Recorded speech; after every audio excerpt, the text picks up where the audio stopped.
Sejarah Batak merujuk pada sejarah suku Batak yang merupakan salah satu suku bangsa di Indonesia.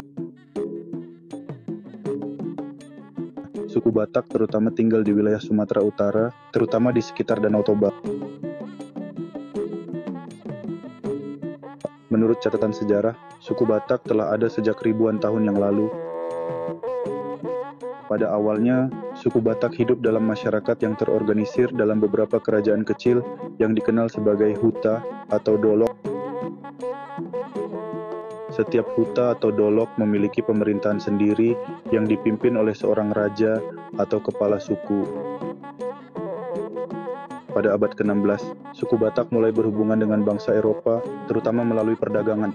Pada awalnya, mereka berdagang dengan pedagang Portugis, tetapi kemudian bangsa Belanda menjadi kekuatan dominan di wilayah tersebut.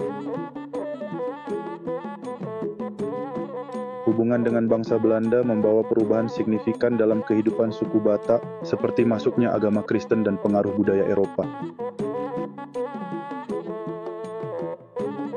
Pada abad ke-19, Belanda mulai menjajah wilayah Sumatera Utara, termasuk suku Batak. Pada masa penjajahan, suku Batak terlibat dalam berbagai perlawanan terhadap penjajah, seperti Perang Padri yang terjadi antara tahun 1821 sampai 1837.